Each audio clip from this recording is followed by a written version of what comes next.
guys. We'll start with the broadcast section. We've got Bardo followed by an embargo section at 10:30 tonight. No live tweeting in the broadcast section, and please use the microphone. Michael. Hi, Ange. Hello, mate. I know players are coming in a bit late. Is there any update on Son in particular, or any more injury news? No, nothing really. Sort of the last update I got was late last night, and he was a bit sore after the game, obviously. The extent of it, we kind of need to see how he recovers today. There was a couple of others with some knocks, but I don't think anything else significant. It's obviously a tough night last night, but it's been a brilliant start. Is there a sort of a message? There's going to be difficult periods. You've only had one transfer window. This is just the beginning for you here. Yeah, but I think I've been consistent in saying that when things were going well. But I don't think it was a brilliant start. A brilliant start would have been last night, like I said in other games, is to take advantage of the dominance we have in games, and we're not, and it's keeping the oppositions in the game, and especially in the second half, we had a couple of defensive lapses, which a team like West Ham will always punish you. So, the football, for it to be brilliant, it's got to be there in its entirety. And I don't know how many times I've said here, I still think our front third, we've got a lot of work to do, and unfortunately, that's costing us at the moment in terms of results. But that's the challenge for us. We've got to keep pushing on and trying to become better in those areas. Can I just get confirmation that the club have rejected an approach from Swansea for Chris Davies? Obviously, it's a potentially exciting role, but it looks like he might be staying here then. No, look, I've just had a brief discussion with Chris, and he knows we've got a busy week, so we're all focused on that. And look, he's an outstanding individual. He's done some great work with us. He's done great work in the past, and it's not surprising to me that whether it's Swansea or other clubs would look at him, and it's what you want, to be honest. You want good people, and when you've got good people, they're going to attract attention. And from my perspective, whatever that sort of transpires to, it's very much in Chris's hands in terms of his decision, what he wants to do moving forward, and then obviously the club will deal with it from there. Jake, please. Hi, Ange.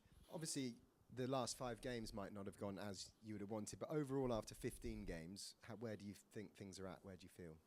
We're at, I guess where I said all along, we're at the beginnings of trying to build something, and a lot of it is, I think there's been progress made for sure in many areas. Other areas we still need to do a lot of work in.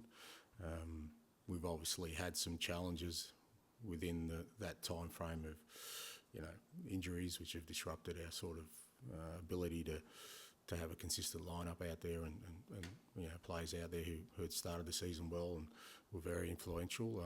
So with all that context, but that happens to every football club, and we just got to work our way through this difficult period. But as I said, we're still at the beginnings of what we're trying to build.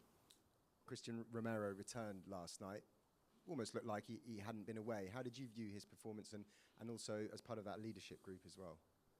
Yeah, I thought Christian was good last night. He obviously tired towards the end a bit, but he gave everything. It was good to get him back in the lineup.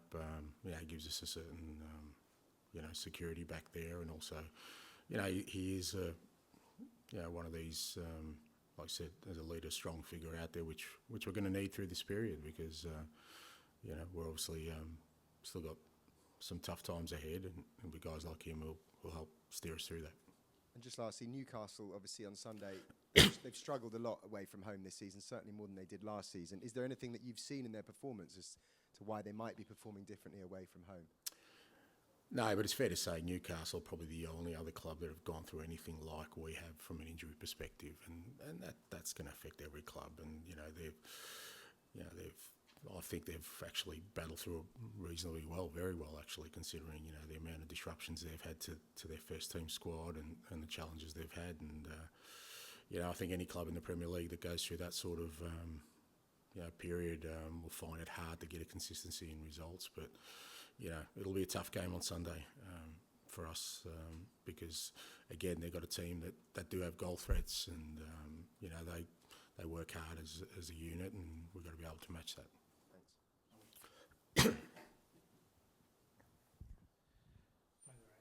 You mentioned about the front players, and that's still an area that's got to work on. Obviously, you've mentioned previously about Kulusevski and Johnson wanting to get more goals out of them. I mean, how is that something you coach into players? Is it about movement, positioning, or I guess all of the above? Yeah, it's all of it. Yeah, I mean, look, Brennan's right. Brennan's 22. I mean, he's still sort of learning the game in many respects, and it's a big move for him. Kulusevski, similar. He needs to sort of develop that side of the game, but it's like anything else. You just got to keep working at it, and it's not just them. It's us as a team. The opportunities just didn't fall for them last night. It was other players in those areas, and like I said, we lack some real conviction as we have in previous games. I think from the start of the season, though, I don't think we've rewarded our dominance with goals. Even in the games we've won, we haven't really converted the opportunities or created the chances that our play should have. So as I said, that's still the area where we've got a hell of a lot of work to do. Obviously, with that conviction and creativity as well, would that be an area maybe in January to look to bring in someone with that kind of those attributes? Well, it's not easy because, again, when you're talking about the finished product, you know what that's going to cost in the market, and there aren't that many there. So, it's about developing our players here and giving them more sort of information and more room for them to continue to grow and understand the different options they have in those kind of areas. And some of it's just, like I said, experience of them being in those positions and us giving them the information to execute better the next time. And just on Chris Davies, briefly, obviously you've done fantastic work for you so far this season, but with your experience of going into clubs, bringing in new coaches each time, does it make it easier to absorb a departure or not? Yeah, I've always been relaxed. I mean, I've said in the past, I think it's part of my role to develop staff. I mean, I'm really proud of the fact that a lot of the guys I've worked with, the reason they're not with me as assistants are because they're senior managers in their own right. So I never see, look, if you're looking for things that are going to be disruptive, and you can use that as a clutch and excuse for anything. We lost Harry Kane the day before the season started. There's a disruption. We've lost half a squad after one game. There's a disruption. If you let these things, there's always going to be. You can't work in a vacuum where everything is perfect. And for me, I've been relaxed in these kind of situations because I always believe that the environment will cover whatever sort of challenges we have if we get it right. So very quickly, Lascelles, when he came off last night, was that just tiredness, or did he have a knock or anything, or just tactical? No, just sort of tactical. I just thought we needed some more legs in the midfield and try to change things up a little bit. Tim, please. Ange, in terms of returning players, is this pretty much it until the new year now, or are there some coming back? No, I think that's it. I mean, we obviously we got Pape a few minutes last night, and my understanding, him and Richie both sort of reported they were okay, but there won't be anyone else coming back between sort of now and the new year. You mentioned a few weeks ago how good training was and how fringe players were really pushing the first 11. With the amount of players you got out, does that naturally suffer in training, or are the levels still as you want? No, we're still sort of maintaining those levels. I still think our training's been good. It's had to get supplemented by younger guys coming in, so that sort of changes the dynamic a little bit. But in terms of what we've seen, the quality and tempo of our training still being, at the levels we need it to be. And George, to finish this section, please. Hi, Ange. You're obviously short of creative options, and the last few home games in particular, you've sort of turned to the bench and brought on Valise. I wonder, has there been a temptation looking at Jamie Dunley, even though he's only 17, 18, to sort of throw him on and see what he can do? Because I guess the one thing he's shown for the under-21s is that creativity this season. Look, he's in the squad, and all these kind of decisions are made within the context of all the information I have. Players have an opportunity every day, to show what they can do and give me food for thought in terms of selecting. So if I'm not doing it, there's a reason why I'm not doing it, but that doesn't mean it doesn't change for next week or the week after.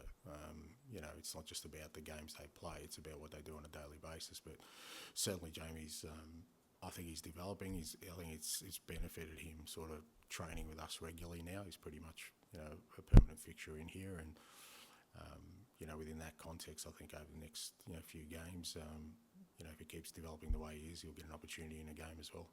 And obviously results are important, but it feels like everyone knows you're at the beginning of this journey, where you hope to be a long-term project. Does the 4 defeats in 5 bring extra pressure, or do you have to kind of focus on the long-term job? I guess neither on both. The pressure is the pressure. It's always there.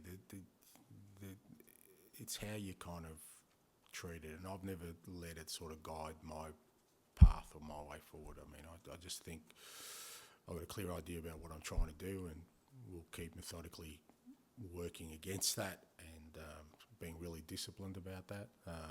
But that doesn't mean long term. For me, like I said, I don't have a 3 or 5 year plan up my sleeve that's guaranteed for success. What I do have is a plan that I think will get us to where we need to be. How long that takes, I don't know. It depends on sort of how we keep sort of, like I said, discipline in sticking the path, because ultimately, whether it's this challenge, there'll be another challenge in 6 months' time, there'll be another one. Even if you have success, there's a challenge there, So it's how really focused you are and how committed you are to go on the path that you've started, and I'm unwavering with that. I just will not budge in terms of, because I just think, that's what I believe is the best way forward.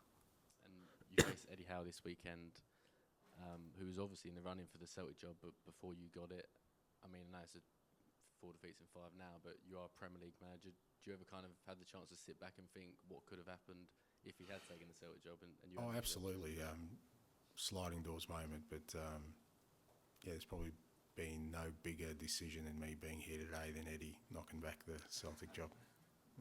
So I haven't thanked him. I probably should. Okay, we'll end the broadcast section there. We'll move on to the embargo for 10:30 p.m. tonight. Tom?